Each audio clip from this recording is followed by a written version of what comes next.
தமிழ்நாட்டில் 10ஆம் வகுப்பு பொதுத் தேர்வு முடிவுகள் இன்று வெளியாகின்றன. சுமார் 9 லட்சத்திற்கும் மேற்பட்ட மாணவ மாணவிகள் தேர்வை எழுதியிருக்கும் நிலையில் இன்று காலை முடிவுகள் வெளியாகின்றன. குறிப்பாக மாணவ மாணவிகளின் செல்போன்களுக்கு நேரடியாக மதிப்பெண் விவரங்களை அனுப்பி வைக்கவும் ஏற்பாடு செய்யப்பட்டுள்ளது.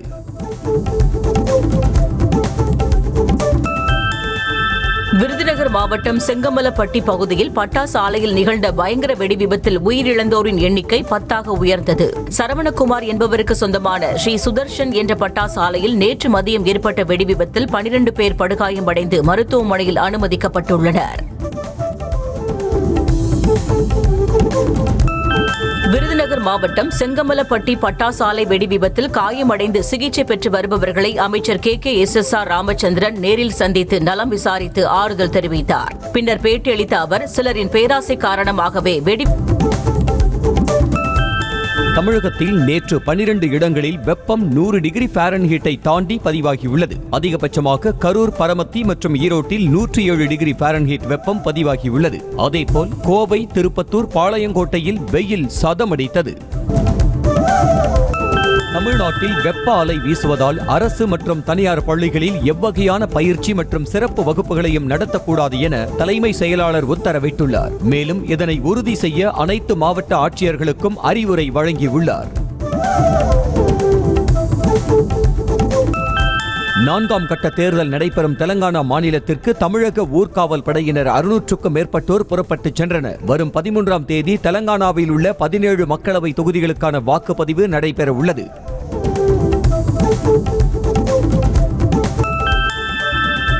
விருதுநகர் மாவட்டம் ஸ்ரீவில்லிபுத்தூர் மற்றும் அதன் சுற்றுவட்டார பகுதிகளில் கனமழை வெளுத்து வாங்கியது. கடந்த சில நாட்களாக அக்னி நட்சத்திர வெயில் வாட்டி வதைத்து வந்த நிலையில் சுமார் அரை மணி நேரத்திற்கு மேலாக பெய்த திடீர் கனமழையால் பொதுமக்கள் மகிழ்ச்சியடைந்தனர்.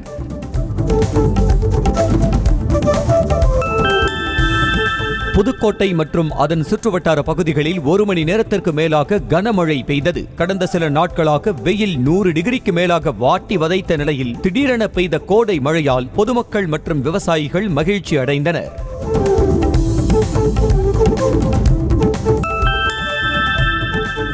கோவை மேட்டுப்பாளையம் சாலையில் கட்டப்பட்ட மேம்பாலத்தில் கனமழையால் தேங்கிய மழை நீரால் சிரமத்திற்கு உள்ளாவதாக வாகன ஓட்டிகள் தெரிவிக்கின்றனர். தண்ணீர் செல்ல வழி ஏற்படுத்துதல் போன்ற பணிகளை முழுமையாக முடிக்காமல் மேம்பாலம் அவசர கதியில் திறக்கப்பட்டுள்ளதாகவும் குற்றச்சாட்டு எழுந்திருக்கிறது.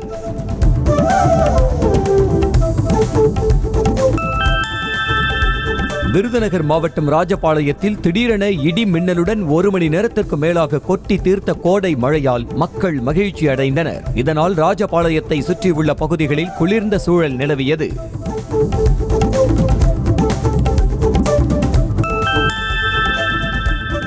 திருச்செந்தூரில் 50 அடி தூரத்திற்கு கடல் நீர் உள்வாங்கியதால் பக்தர்கள் அச்சமடைந்தனர். சுப்பிரமணிய சுவாமி கோயிலுக்கு சென்ற திரளான பக்தர்கள் பாசிகள் படிந்த பாறையில் நின்றும் செல்போன்களில் செல்ஃபி எடுத்தும் கடல் உள்வாங்கியதை ஆச்சரியத்துடன் பார்த்தனர்.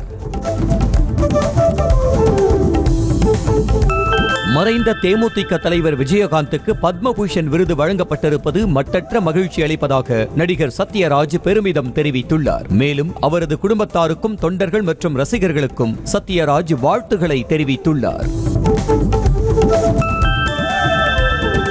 நீலகிரி, கொடைக்கானல் செல்ல இதுவரை 6,39,672 சுற்றுலா பயணிகள் 1,11,539 வாகனங்களில் பயணிக்க இ-பாஸ் பெற்றுள்ளதாக தமிழ்நாடு அரசு தெரிவித்துள்ளது. இதுகுறித்த அறிக்கையில், நீலகிரி மாவட்டத்திற்கு 3,65,461 சுற்றுலா பயணிகள் 68,878 வாகனங்களிலும், திண்டுக்கல் மாவட்டம் கொடைக்கானலுக்கு 2,74,211 சுற்றுலா பயணிகள் 42,661 வாகனங்கள் பயணிக்க இ-பாஸ் பெற்றுள்ளதாக தெரிவித்துள்ளது. கடலூர் மாவட்டம் சிதம்பரம் அருகே டிரான்ஸ்பார்மர் பழுது காரணமாக மின்சாரம் துண்டிக்கப்பட்டதால் கிராம மக்கள் சாலைகளில் தஞ்சமடைந்தனர். பெருங்காலூர் கிராமத்தில் மின்தடை காரணமாக மின் விசிறிகள் இயங்காததால் சாலைகளில் படுத்துறங்கிய மக்கள் புதிய டிரான்ஸ்பார்மர் அமைத்து தருமாறு கோரிக்கையும் வைத்தனர். உதய் மின் திட்டம் வந்த பின்னர்தான் தமிழகத்தில் மின் கட்டண உயர்வும் மின் தட்டுப்பாடும் ஏற்படுவதாக பரவும் தகவல் தவறானது என ஜார்க்கண்ட் மாநில ஆளுநர் CP ராதாகிருஷ்ணன் தெரிவித்தார். திருவாரூரில் செய்தியாளர்களை சந்தித்த அவர், விவசாயிகளுக்கு தரப்படும் இலவச மின்சாரத்திற்கு மாநில அரசு கட்டணத்தை செலுத்தினால்தான் முழுமையான தீர்வு எட்டப்படும் என்றார். மனிதர்களுக்கு ஆபத்தை விளைவிக்கும் 23 நாய் இனங்களின் பட்டியலை தமிழ்நாடு பிராணிகள் நல வாரியம் மற்றும் கால்நடை பராமரிப்புத்துறை வெளியிட்டுள்ளது. இவ்வினங்களை வளர்ப்பு பிராணிகளாக வைத்திருப்போர் அவற்றிற்கு கருத்தடை அறுவை சிகிச்சை செய்வதுடன் இணைப்புச் சங்கிலி மற்றும் முகக்கவசம் அணிந்தே பொதுவழியில் கூட்டிச் செல்ல வேண்டும் என்று அறிவுறுத்தப்பட்டுள்ளது.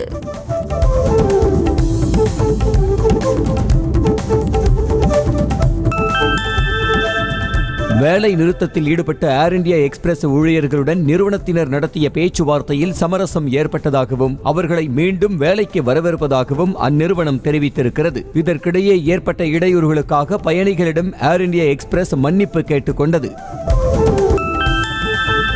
இரு கை கால்களை இழந்த போதிலும் கூட சமூக சேவையாற்றி வரும் மருத்துவர் KS ராஜண்ணாவுக்கு குடியரசுத் தலைவர் திரௌபதி முர்மு பத்மஸ்ரீ விருதை வழங்கி கௌரவித்தார். முன்னதாக விருது வாங்க வந்த அவருக்கு பிரதமர் மோடி கை கொடுத்து தலை வணங்கி வாழ்த்து தெரிவித்தார்.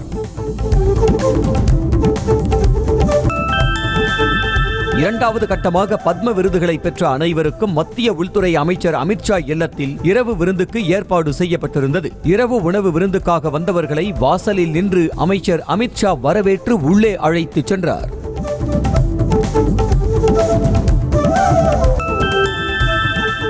பாஜக மீண்டும் ஆட்சிக்கு வந்தால் ஏழை மக்களுக்கு உரிமைகளை வழங்கும் புத்தகமான அரசியலமைப்பை மாற்றிவிடுவார்கள் என காங்கிரஸ் மூத்த தலைவர் ராகுல் காந்தி குற்றம் சாட்டியுள்ளார். ஹைதராபாத்தில் பிரச்சார கூட்டத்தில் பேசிய அவர், அரசியலமைப்பை ரத்து செய்வது பற்றி RSS மற்றும் பாஜக தலைவர்கள் தெளிவாக பேசியிருப்பதாக தெரிவித்தார்.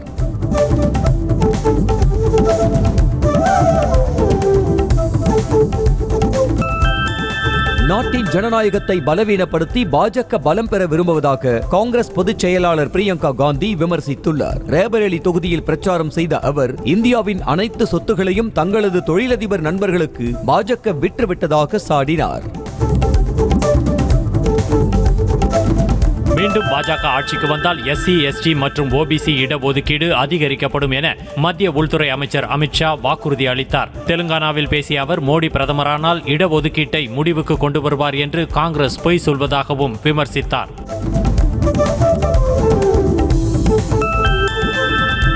டெல்லி மதுபான கொள்கை முறைகேடு வழக்கில் கைது செய்யப்பட்டுள்ள கவிதா ஜாமீன் கோரி தாக்கல் செய்த மனுவை டெல்லி உயர்நீதிமன்றம் இன்று விசாரிக்க உள்ளது. ஏற்கனவே ஜாமீன் கோரி அவர் தாக்கல் செய்த மனுவை CBI சிறப்பு நீதிமன்றம் தள்ளுபடி செய்த நிலையில் இன்று உயர்நீதிமன்றத்தில் விசாரணை நடைபெறுகிறது.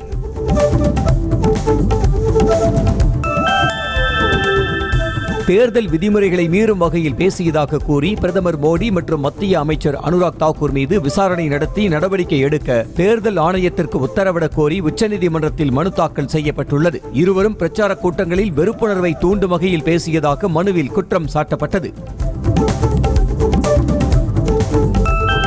தெலுங்கானா மாநிலம் கரீம் நகர் பகுதியில் தனது கட்சி வேட்பாளர்களை ஆதரித்து முன்னாள் முதலமைச்சர் சந்திரசேகர் ராவ் ரோட் ஷோ நடத்தி வாக்கு சேகரித்தார். மாநிலத்தில் BRS ஆட்சியின் போது செய்த சாதனைகளை கூறி வாக்கு சேகரித்த அவருக்கு மக்கள் உற்சாக வரவேற்பளித்தனர்.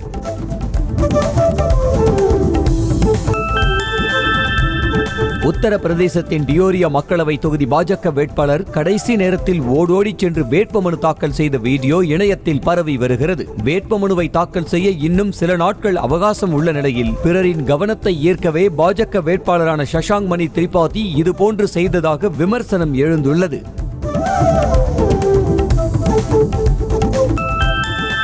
ஒடிசா மாநிலத்தில் மக்களவை தேர்தலுடன் சட்டப்பேரவை தேர்தலும் நடைபெற உள்ள நிலையில் பிஜு ஜனதா தள தலைவரும் மாநில முதலமைச்சருமான நவீன் பட்நாயக் தேர்தல் அறிக்கையை வெளியிட்டார். இந்நிகழ்வில் கட்சியின் மூத்த தலைவர்களுடன் முன்னாள் IAS அதிகாரி VK பாண்டியனும் கலந்து கொண்டார்.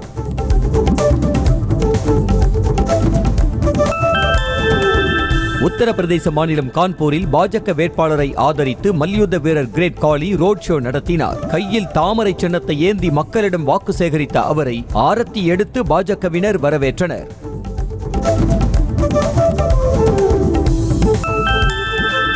கடந்த 10 ஆண்டுகளில் பாஜக ஆட்சியில் மேற்கொள்ளப்பட்ட வளர்ச்சி பணிகள் குறித்து பிரதமர் மோடியின் வாரணாசி தொகுதியில் ட்ரோன் ஷோ மூலம் விளம்பரப்படுத்தப்பட்டது. வந்தே பாரத் ரயில் மற்றும் கப்பல் போக்குவரத்தில் சாதனை போன்றவை காட்சிப்படுத்தப்பட்டு நூதன முறையில் பாஜகவினர் வாக்கு சேகரித்தனர். உடல் எடையை கூட்டுவதற்காக புரதச்சத்து பவுடர்களை உட்கொள்வதை தவிர்க்க வேண்டும் என இந்திய மருத்துவ ஆராய்ச்சி கவுன்சில் எச்சரிக்கை விடுத்துள்ளது. மேலும் அதிக உப்பு, சர்க்கரை மற்றும் பதப்படுத்தப்பட்ட உணவுகளை குறைக்க வேண்டும் எனவும் அறிவுறுத்தியுள்ளது.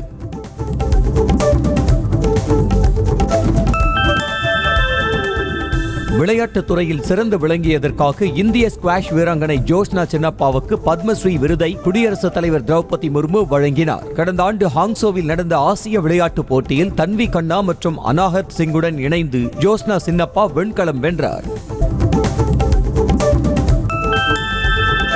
மும்பை CSMI விமான நிலையத்தில் வெளிநாட்டு பயணியிடமிருந்து 15 கோடி ரூபாய் மதிப்புள்ள 1468 கிராம் கொகைன் போதைப் பொருள் பறிமுதல் செய்யப்பட்டது. அயன்பட பாணியில் போதைப் பொருளை கடத்திய பயணியின் உடலில் இருந்து மாத்திரை வடிவிலான 77 கேப்சூல்கள் எடுக்கப்பட்டன.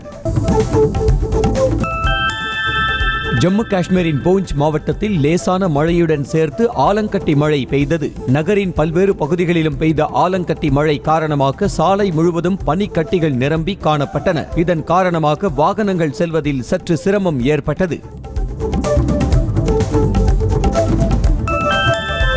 2014ஆம் ஆண்டுக்கு முன்பாக பெருநிறுவனங்களிடம் காங்கிரஸ் பெற்ற நிதி குறித்து வெள்ளை அறிக்கை வெளியிட ராகுல் காந்தி தயாரா என பாஜக மாநில செய்தி தொடர்பாளர் ANS பிரசாத் சவால் விடுத்துள்ளார். ராகுல் காந்தியின் பரம்பரை அதிகார திமிர் மற்றும் ஆணவத்தை பிரதமர் மோடி அம்பலப்படுத்தியுள்ளதாகவும் தனது அறிக்கையில் தெரிவித்துள்ளார்.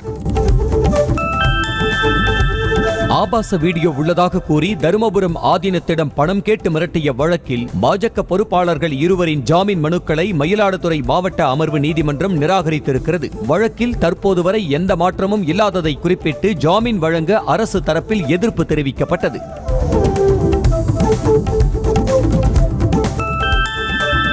ராமநாதபுரம், சிவகங்கை, மதுரை ஆகிய 3 மாவட்டங்களின் தண்ணீர் தேவைக்காக வைகை அணையிலிருந்து இன்று முதல் தண்ணீர் திறக்கப்பட உள்ளது. ராமநாதபுரம் மாவட்டத்திற்கு 5 நாட்கள், சிவகங்கை மாவட்டத்திற்கு 4 நாட்கள், மதுரை மாவட்டத்துக்கு 6 நாட்கள் என மொத்தம் 15 நாட்களுக்கு தண்ணீர் திறக்கப்பட உள்ளது. சென்னை சூளைமேடு பகுதியில் நடைபயிற்சிக்கு சென்ற தம்பதியை வளர்ப்பு நாய் கடித்தது தொடர்பாக நாயின் உரிமையாளர் மீது காவல்துறையினர் வழக்கு பதிவு செய்து விசாரணை மேற்கொண்டு வருகின்றனர். சர்புதீன் தெருவைச் சேர்ந்த சுரேஷ் மற்றும் அவரது மனைவியை மல்லிகா என்பவரின் வளர்ப்பு நாய் கடித்ததாக கூறப்படுகிறது.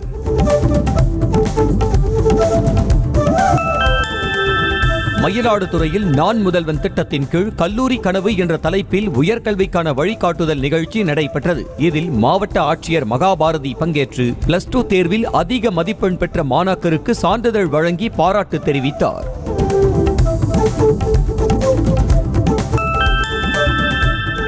தென்காசி மாவட்ட வழங்கல் மற்றும் நுகர்வோர் பாதுகாப்பு அலுவலர்களிடம் தமிழ்நாடு ரேஷன் கடை ஊழியர்கள் சங்கத்தினர் புகார் மனு அளித்தனர். இதில் நுகர்பொருள் வாணிப கழகத்திலிருந்து ரேஷன் அட்டைகளுக்கு அனுப்பப்படும் உணவுப் பொருட்கள் எடை குறைவாக இருப்பதாக புகார் தெரிவித்தனர். திண்டுக்கல் மாவட்டம் கொடைக்கானல் மேல்மலை கிராம பகுதிகளில் பெய்த மழையால் ராட்சத மரம் முறிந்து சாலையின் குறுக்கே விழுந்தது. இதனால் வாகனங்கள் சாலையில் அணிவகுத்து நின்றதால் சில மணி நேரம் போக்குவரத்து பாதிப்பு ஏற்பட்டது. மதுரையில் போலீஸ் என கூறி 1,50,000 ரூபாய் வழிப்பறி செய்ததாக நாடக நடிகரை காவல்துறையினர் கைது செய்தனர். AB என்ற நிறுவனத்தில் பணிபுரியும் முருகன் என்பவர் மேலமாசி வீதியில் நடந்து சென்ற போது அவரை வழிமறித்த ஹரிகிருஷ்ணன் என்பவர் தாம் போலீஸ் என கூறி மிரட்டி பணம் பறித்ததாக புகார் அளிக்கப்பட்டது. திண்டுக்கல் மாவட்டம் ஒட்டன்சத்திரம் அருகே சாலையோர பள்ளத்தில் இறங்கிய அரசு பேருந்தை பயணிகள் போராடி மீட்டனர். திருப்பூரிலிருந்து தேனி நோக்கி சென்ற பேருந்து ஓட்டுநரின் கட்டுப்பாட்டை இழந்து சாலையோர பள்ளத்தில் சிக்கி விபத்துக்குள்ளானது.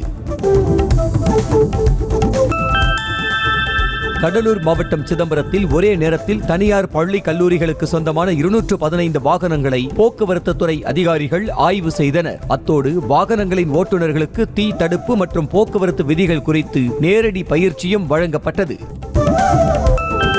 கோவை மேட்டுப்பாளையம் அருகே மத்தம்பாளையம் ரயில்வே சுரங்கப்பாதையை மழைநீர் சூழ்ந்துள்ளதால் வாகன ஓட்டிகள் அவதிக்குள்ளாகி வருகின்றனர். மழைக்காலத்திற்கு முன்னதாக இதற்கு நிரந்தர தீர்வு காண வேண்டும் என மக்கள் வலியுறுத்தியுள்ளனர். நாகை அருகே நாகூரில் முதலீடு செய்த பணத்தை திரும்ப கேட்பவர்களை அடியாள் வைத்து மிரட்டுவதாக தனியார் பள்ளி ஆசிரியை மீது பாதிக்கப்பட்டவர்கள் மாவட்ட எஸ்பியிடம் புகார் அளித்துள்ளனர். பானு என்பவர் தனியார் பள்ளியில் ஆசிரியையாக பணியாற்றிய போது சக ஆசிரியர்கள் ஊழியர்களிடம் அதிக வட்டி தருவதாக கூறி கோடி கணக்கில் பணம் பெற்றதாக கூறப்படுகிறது. காரில் கஞ்சா கடத்திய வழக்கில் மதுரையைச் சேர்ந்தவர்களுக்கு 10 ஆண்டுகள் சிறை தண்டனை விதித்து சென்னை சிறப்பு நீதிமன்றம் தீர்ப்பளித்தது. கடந்த 2022ஆம் ஆண்டு போலீசார் வாகன சோதனையின் போது காரின் பின்பகுதியில் 50 கிலோ கஞ்சாவை மறைத்து வைத்திருந்தது தொடர்பாக நிலமலை என்பவர் கைது செய்யப்பட்டார்.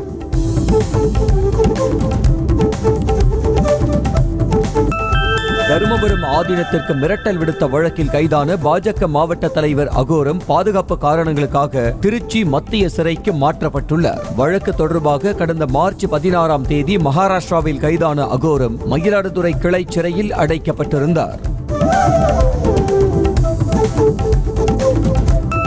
புதுச்சேரி காரைக்காலில் கடந்த 6ஆம் தேதி பெய்த மழையின் போது வீட்டின் மீதிருந்து கொட்டும் மழை நீரில் அம்மாநில முன்னாள் அமைச்சர் கமலக்கண்ணன் குளித்துள்ளார். அவர் உற்சாகமாக குளிக்கும் வீடியோ தற்போது இணையத்தில் வைரலாகியுள்ளது.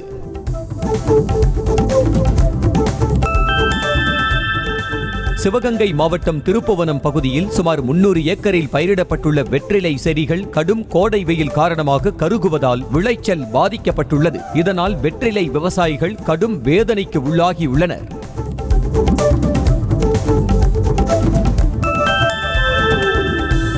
தருமபுரி மாவட்டத்தில் வரத்து குறைவு காரணமாக மாம்பழங்களின் விலை உயர்ந்திருப்பதாகவும் இதனால் வியாபாரம் மந்தமாக இருப்பதாகவும் வியாபாரிகள் வேதனை தெரிவித்துள்ளனர். இந்த ஆண்டு கடும் வெயிலின் தாக்கம் காரணமாக மாம்பழங்களின் விளைச்சல் குறைவாக உள்ளது. 12ஆம் வகுப்பு முடித்து உயர்கல்வி தொடர வசதியற்ற மாணவர்களை தேர்ந்தெடுத்து அவர்களின் முழு கல்வி செலவையும் ஏற்க உள்ளதாக ஆனந்தம் யூத் ஃபவுண்டேஷன் அறிவித்துள்ளது. தகுதியுள்ள மாணவர்கள் வரும் 25ஆம் தேதிக்குள் 700873361917619989 ஆகிய எண்களை தொடர்பு கொண்டும் anandam.org என்ற இணைய பக்கம் வாயிலாகவும் விண்ணப்பிக்கலாம்.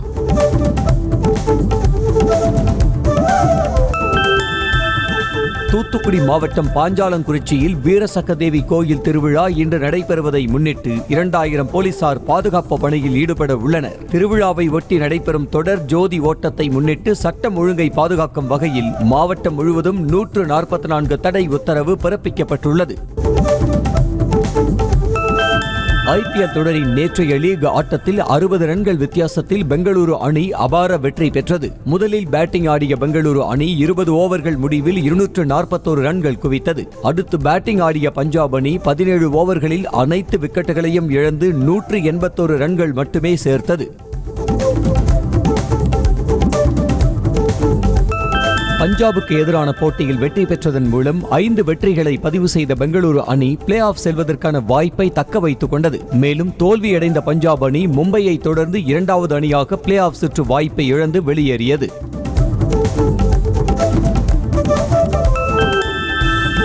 ஐபிஎல் தொடரில் இன்று நடைபெறவுள்ள 59வது லீக் ஆட்டத்தில் Chennai super Kings Gujarat Titans அணிகள் மோத உள்ளன. அகமதாபாத்தில் உள்ள நரேந்திர மோடி மைதானத்தில் இரவு 7:30 மணிக்கு போட்டி நடைபெற உள்ளது.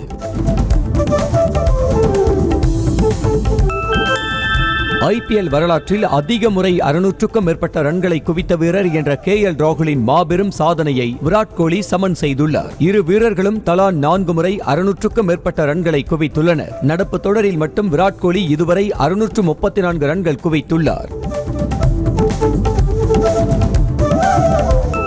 அடுத்த ஆண்டு ஐபிஎல் தொடரில் பஞ்சாப் அணி கேப்டனாக சாம் கரன் நியமிக்கப்பட வாய்ப்புள்ளதாக தகவல் வெளியாகியுள்ளது. நடப்பு சீசனின் தொடக்கத்தில் கேப்டனாக செயல்பட்டு வந்த தவானுக்கு ஏற்பட்ட தோள்பட்டை காயத்தால் அவருக்கு பதிலாக சாம் கரன் அணியை வழிநடத்தி வருகிறார்.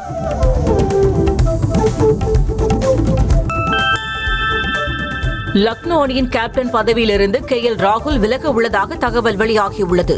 ஹைதராபாத் அணியுடனான படுதோல்விக்கு பிறகு அணியின் உரிமையாளர் சஞ்சய் கோயங்கா மைதானத்திலேயே KL ராகுலிடம் ஆக்ரோஷமாக நடந்து கொண்டதால் அவர் விரக்தி அடைந்துள்ளதாக கூறப்படுகிறது.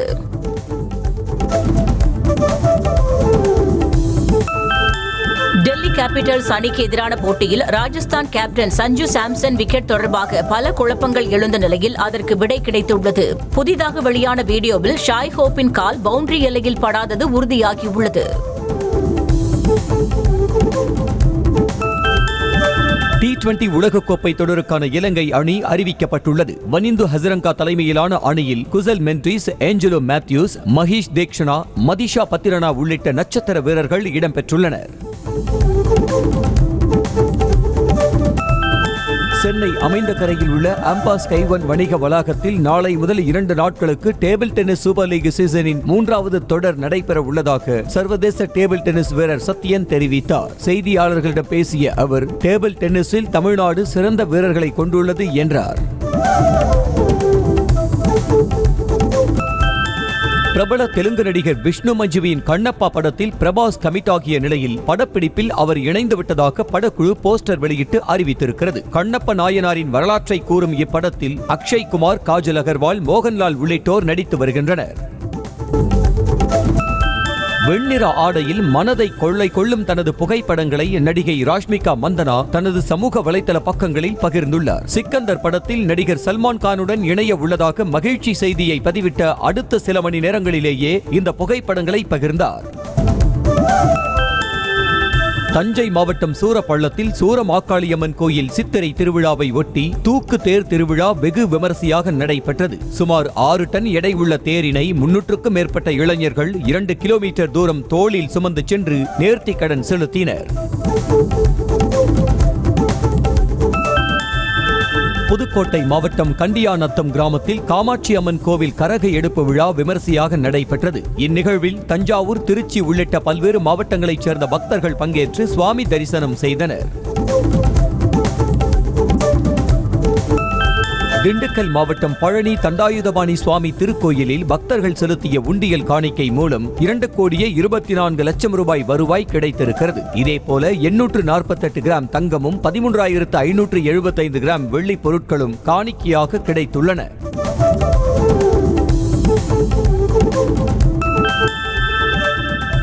ஓ முருகா, தனக்கு 20,000, 30,000, 6 லட்சம் ரூபாயை விரைவாக தருமாறு மதுரை திருப்பரங்குன்றம் சுப்பிரமணிய சுவாமி கோயில் உண்டியலில் பக்தர் ஒருவர் 3 துண்டு காகிதங்களை செலுத்தியுள்ளார். உண்டியல் காணிக்கை எண்ணும் பணியின் போது ஜிஜி ரன் என்ற பெயரில் கிடைக்கப்பெற்ற காகிதங்களால் சிரிப்பலை எழுந்திருக்கிறது.